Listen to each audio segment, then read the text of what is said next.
Olá, seja bem-vindo a mais uma das nossas ministrações dominicais, onde nós estamos aqui expondo o livro de Atos dos Apóstolos, né?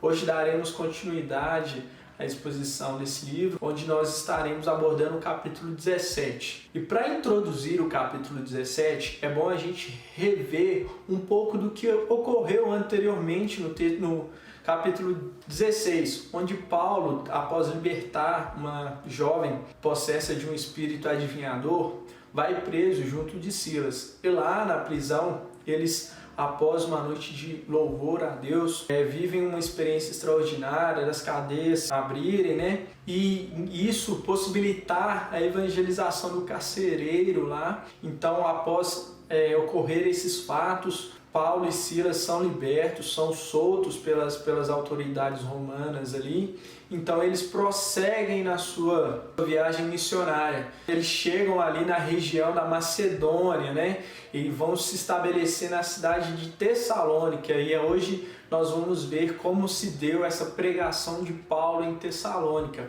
Me acompanhe no texto a partir do capítulo 17, no verso 21, que diz o seguinte: tendo passado por Anfípolis e Apolônia, chegaram a Tessalônica, onde havia uma sinagoga de judeus.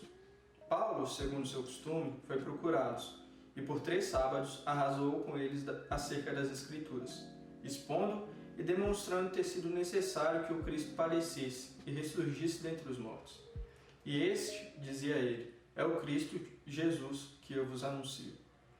Alguns deles foram persuadidos e unidos a Paulo e Silas, bem como numerosa multidão de gregos piedosos e muitas distintas mulheres. Os judeus, porém, movidos de inveja, trazendo consigo alguns homens maus dentre a malandragem, ajuntando a turba, alvoroçaram a cidade, e assaltando a casa de Jason, procuravam trazê-los para o meio do povo. Porém, não os encontrando, arrastaram Jason e alguns irmãos perante as autoridades, clamando: estes que têm transtornado o mundo chegaram também aqui, os quais Jason hospedou. Todos estes procedem contra os decretos de César, afirmando ser Jesus outro rei. Tanto a multidão como as autoridades ficaram agitadas ao ouvirem as palavras. Contudo, soltaram Jason e os mais, após terem recebido deles a fiança estipulada.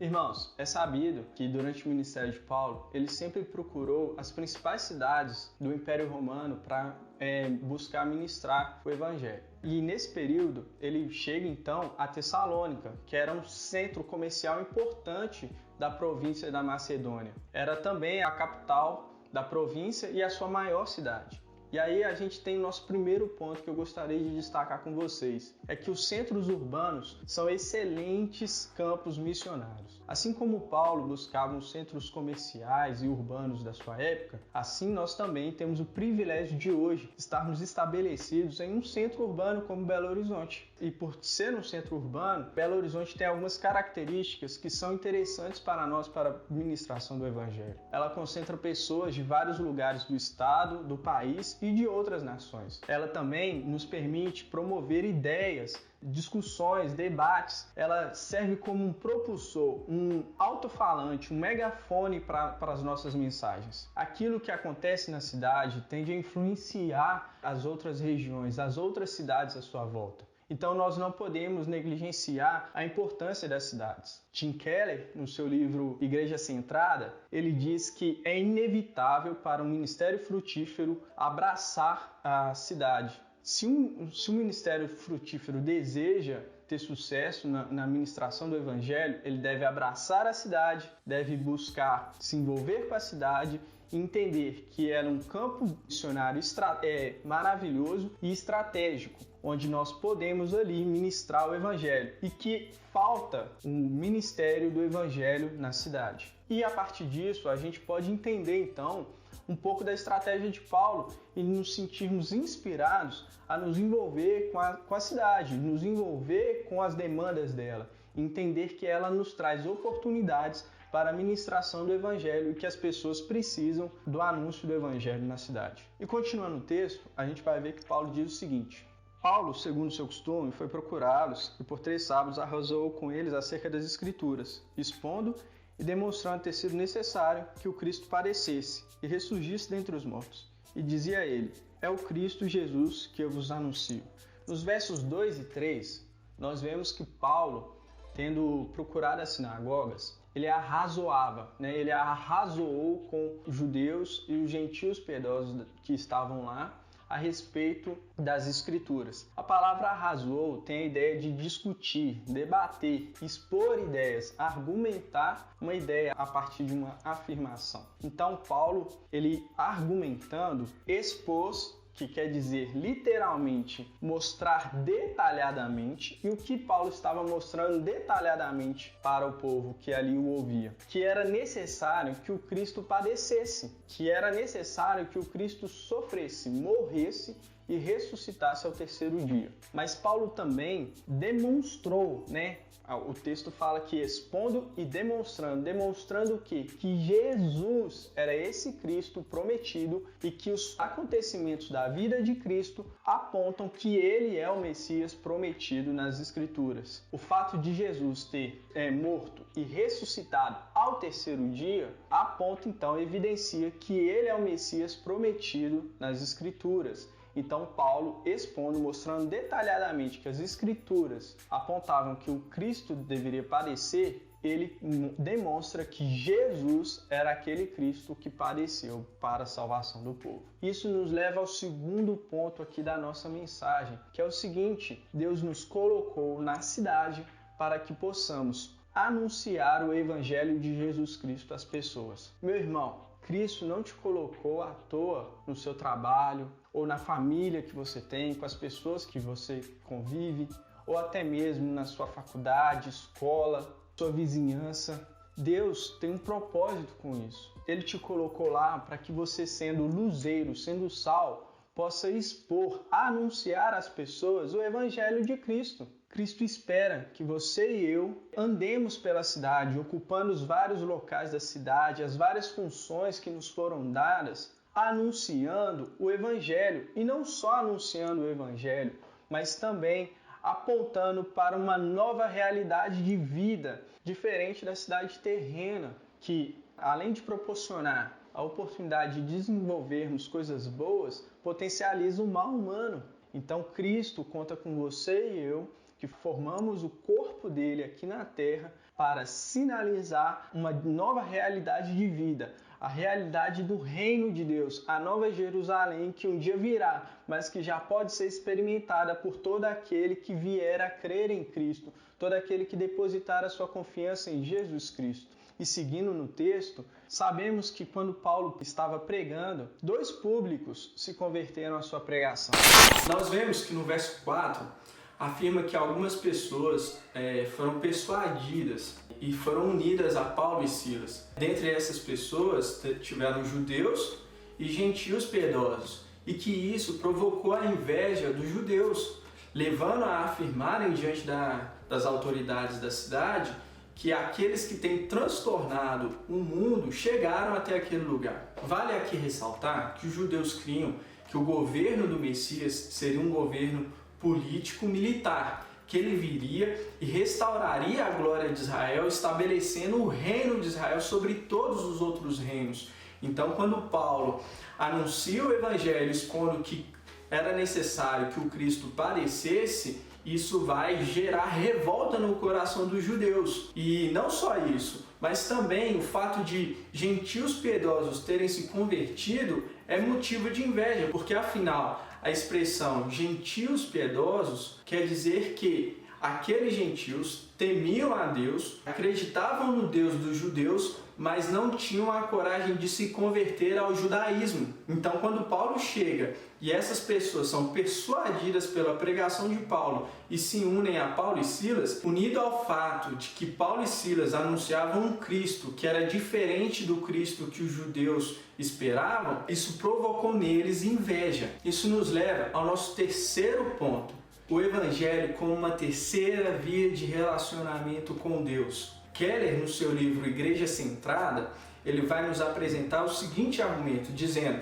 que o Evangelho não é nem legalismo, nem relativismo, mas uma terceira via de relacionamento com Deus por meio da graça. Isso quer dizer o seguinte, que o relativismo e o legalismo estão associados à expectativa de redenção do nosso coração. O nosso coração, ou ele tende a uma atitude legalista e busca a sua salvação por meio de práticas e hábitos religiosos, estabelecendo ali princípios e doutrinas pelas quais ele se sente seguro diante de Deus, afirmando a sua salvação por praticar aqueles atos, ou ele tende a ir para o relativismo, negando, por exemplo, a existência de Deus, ou até mesmo aceitando a existência de Deus, mas um Deus segundo a sua percepção, segundo aquilo que o seu coração anseia e deseja, transformando Deus em um ídolo. E o Evangelho não é isso. O Evangelho não é transformar Deus em uma religião ou em um ídolo, ou até mesmo negar a existência de Deus. O Evangelho é se submeter à pessoa de Jesus Cristo. Por isso ele vai confrontar o coração humano. Por isso ele vai confrontar o religioso. O religioso e legalista não vai conseguir se manter fiel a Cristo, porque Cristo vai confrontar o legalista religioso que coloca sua expectativa de salvação naquilo que ele pode fazer, porque afinal ninguém pode ser salvo pelos seus méritos, porque é Cristo quem nos salva, são os méritos de Cristo, a obra que Ele realizou é que nos concede graça, que nos concede condição de nos achegarmos a Deus. E o irreligioso que nega a pessoa de Cristo, ou que nega, por exemplo, alguns aspectos que apontam para a pessoa de Cristo como Deus, ou tende a ter uma atitude mais liberalista com relação às verdades do Evangelho, essa pessoa está transformando Cristo em um ídolo, pois o seu coração, no final das contas, está preso aqui nesse mundo. Então, tanto o legalista quanto o relativista, eles estão aqui abrindo mão da verdade universal do Evangelho para admitirem aspectos momentâneos e passageiros da realidade para afirmar sua salvação. E Cristo e o seu Evangelho vão em oposição a isso. Sabendo da oposição que o Evangelho de Jesus Cristo traz aos corações humanos, nós podemos então associar o restante do texto que diz que os judeus, pegando Jason ali, invadindo a casa de Jason com pessoas de má índole da sociedade, arrastaram os irmãos que estavam ali reunidos, levaram eles até as autoridades e apontaram, fizeram acusações que eram injustas, distorciam aquilo que eles estavam anunciando, dizendo que eles estavam indo contra os decretos de César. E isso nos leva ao nosso quarto ponto, que é a pregação do Evangelho vai levantar oposição. Afinal de contas, o Evangelho, como ele se opõe ao nosso coração, ele vai se opor à nossa expectativa de salvação. Seja ela uma expectativa moralista que se apega à sua capacidade de agradar a Deus ou ter uma vida que está de acordo com princípios e valores cristãos, ou até mesmo uma vida que desconsidera a Deus, mas que considera outros fatores como fatores importantes e relevantes para a sua existência. Pregar o Evangelho, pregar a Cristo, vai nos levar a uma condição em que anunciar Jesus nos nossos relacionamentos, família, amigos, trabalho, escola, faculdade, vai causar oposição de pessoas à nossa pregação. Mas nós temos que ter em mente que essa oposição não é contra nós, mas sim contra a mensagem anunciada, contra a pessoa que estamos anunciando. Lembre-se das palavras de Cristo lá no Sermão do Monte, quando ele diz que bem-aventurados são aqueles que são injuriados, são maltratados, são perseguidos por anunciarem a Jesus Cristo, por anunciarem o nome de Jesus Cristo. Essas pessoas terão um galardão, terão um prêmio reservado para eles na nova cidade, na nova Jerusalém.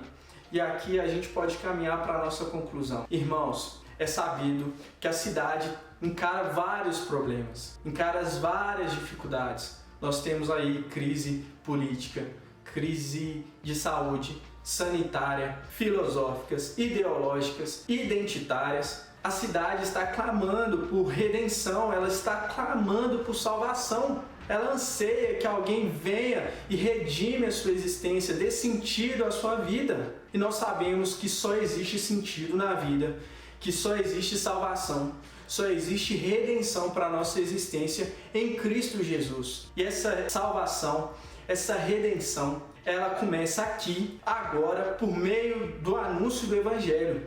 Então Deus capacita você e eu, pelo Espírito Santo, a ocuparmos lugares na cidade, ocupar várias funções dentro da cidade, dentro da nossa sociedade, para que possamos, dentro da nossa posição, anunciar o Evangelho ao mundo. E tendo anunciado ao mundo, possamos viver na expectativa da Nova Jerusalém. Pois afinal, dores, sofrimentos, aflições, nós vamos encarar nessa existência.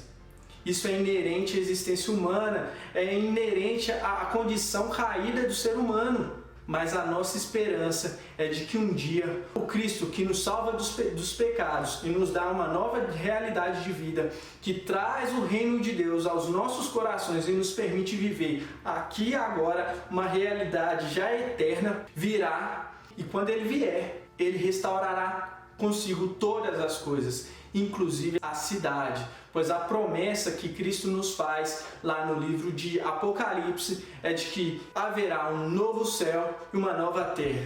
A Jerusalém celestial descerá à terra. Então, todos nós seremos feitos à imagem e semelhança de Cristo. E Deus será um em todos. Meus irmãos, então eu te encorajo a ir pelo mundo, ir nas praças do seu casamento, da sua família, do seu trabalho, da sua faculdade, das suas redes sociais, das suas reuniões virtuais e anunciar Cristo às pessoas, anunciar Cristo ao mundo. Finalizando, irmãos, eu deixo aqui essa mensagem para vocês de encorajamento.